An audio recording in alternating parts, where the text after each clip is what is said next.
Hello and नमस्ते young इंसान, मैं हूं करण राणा और आज की वीडियो में हम 10 बॉडी लैंग्वेज हैक्स डिस्कस करने वाले हैं, लेकिन नॉट फॉर बंदी कैसे पटाओ but for actual social situations for any. So Saumya, if you would like to take a leave please with ब्रूनिका, ताकि मैं वीडियो स्टार्ट कर पाऊं। That was good enough, I hope. That was a cute intervention, guys.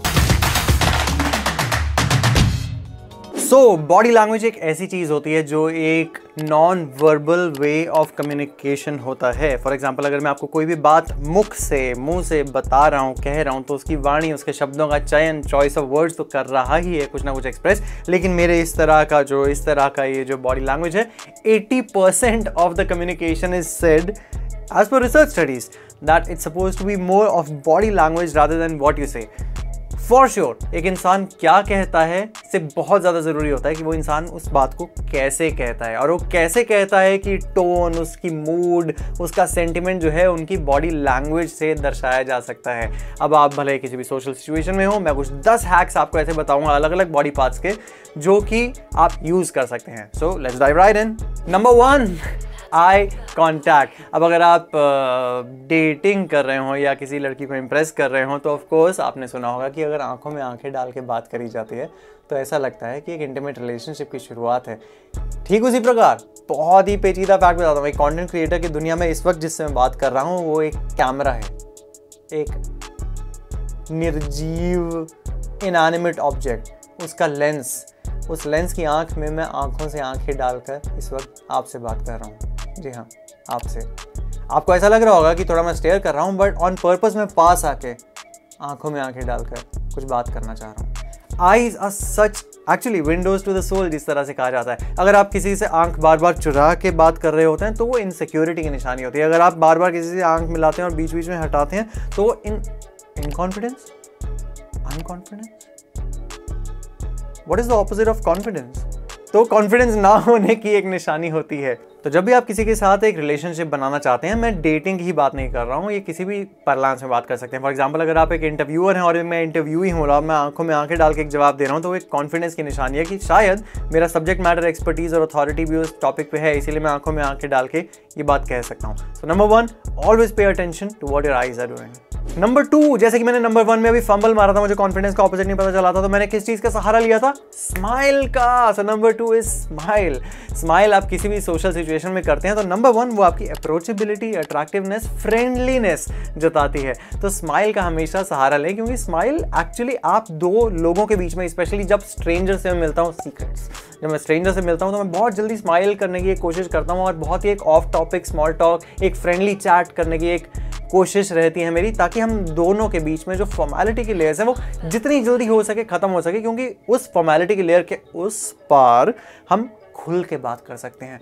जिस topic पे, जिस deal पे, जिस सेल से रिलेटेड चीज़ पे, किसी भी चीज़ से रिलेटेड चीज़ पे जो मैं भी उनसे कुछ मनवाना चाहता हूँ, कन्विंस करना चाहता हूँ या नेगोशिएट करना चाहता हूँ बिजनेस पार्लांस में, पर्सनल पार्लांस में, उस जल्दी से लेयर्स ब्रेक करने के लिए स्माइल एक बहुत ही अच्छा हथकंडा होता है। अब यहाँ पे बहुत ज़रूरी है कहना कि स्माइल यार अननेचुरल स्माइल नहीं होती है। अगर आपको बहुत ही सीक्रेट निंजा बनना है बॉडी लैंग्वेज का तो मैं एक सीक्रेट बताता हूँ, स्माइल हमेशा आंखों से करा जाता है। अगर आंखें मैं ऐसे के ऐसे रखूँ और स्माइल करूँ, फेक स्माइल कहा जाता है, लेकिन अगर रियल स्माइल होती है, So you see, that's where the trouble began. That damn smile. तो यहाँ पे आंखों के कोनों पे स्माइल का पता चलता है। So that's how you can spot a fake smile. I'm sure you can spot a fake smile and a natural smile. So always use this body language among the face नहीं, आंखों के बाद smile का इस्तेमाल करें। The third one, posture. Slouch नहीं करने को मांगता है। नेक सीधी, चेस्ट सीधी, शोल्डर सीधा। अब अगर आप दिल्ली में हैं तो आपकी चेस्ट इतनी बाहर हो रही है, वो भी नहीं होनी चाहिए, बिकॉज ये एरोगेंस की निशानी होती है, ये अंडर कॉन्फिडेंस की निशानी होती है। This is plain confidence. अब हो सकता है कि अगर आपको सर्वाइकल का प्रॉब्लम है या अगर आप स्मार्टफोन बहुत यूज कर करके नेचुरली थोड़ा सा स्लाउच करने लगे हैं, तो एक बॉडी लैंग्वेज के traditional wisdom point of view से ये बहुत गलत होता है। इनफैक्ट जैसे कि अगर मैं कैमरा से बात कर रहा हूँ तो मुझे थोड़ा सा कैमरा लेंस थोड़ा शायद ऊपर करना चाहिए था, क्योंकि मुझे थोड़ा झुकना पड़ रहा है, तो ये गलती से गलत बॉडी लैंग्वेज हो जाएगी, जबकि मुझे इस तरह से खड़ा होना चाहिए। Always always always pay attention to your posture. और अगर आप एक शॉर्ट हाइट वाले लड़के या लड़कियां तो एक सीक्रेट हैक बताता हूँ। किसी गुरु ने एक दिन मुझे बताया था कि there is an instant way to increase your height by 1 inch, and that way to increase your height by 1 inch is just by standing tall. कि यूजुअली अगर आप इस तरह से चलते हैं, अगर आप ऐसे चलने लग जाएं, ऑटोमेटिकली आपकी 1 इंच हाइट बढ़ गई है। So always and always pay attention to your posture. Number 4, arms. अब यहाँ पे पंगा क्या है, मैं एक चीज बताता हूँ, साइंटिफिकली, साइकोलॉजिकली, साइकोसोमैटिकली प्रूव हो चुका है। जिसको नहीं पता साइकोसोमैटिक्स का मतलब मैं एंड में बताऊंगा इस वीडियो के, बट फॉर दैट मैटर बहुत आसान भाषा में समझाऊं तो आपके और मेरे बीच में इस वक्त कोई है। कौन है? मेरी आर्म्स। अगर मैं आपसे इस तरीके से बात कर रहा होता तो एक ओपननेस और जेस्चर की निशानी होती है, लेकिन हमारे साइकोलॉजिकली एक एनिमल इंस्टिंक्ट होता है कि अगर मैं आपसे अफ्रेड फील कर रहा हूं तो मेरी आर्म्स अपने आप मेरे आगे एक डिफेंसिव पोजीशन बना लेंगी, भले ही ऐसे, भले ही ऐसे, भले ही ऐसे, ऐसे। अगर कोई आपसे इस तरह से बात कर रहा है तो आपसे क्लोज्ड ऑफ है। अगर आपको उसे खोलना है तो सबसे पहले उसकी आर्म्स को किसी तरह से खोलिए। उसके बहुत ही एडवांस लेवल ट्रिक्स होते हैं, वो किसी और वीडियो में बताऊंगा, लेकिन at least for today's video you should know that in case you fold your arms or someone else is folding his or her arms in front of you, then there is a scope of this thing in front of them और आपको उसे खोलना चाहिए। So arms are a tell sign of body language कि आप कितना closed of या कितना अप्रोचेबल, कितना ट्रस्टवर्दी या कितना इनसिक्योर इस वक्त फील कर रहे हैं उस पर्टिकुलर सिचुएशन में। नंबर 5, जो कि आर्म्स का ही एक पार्ट है, हैंड्स।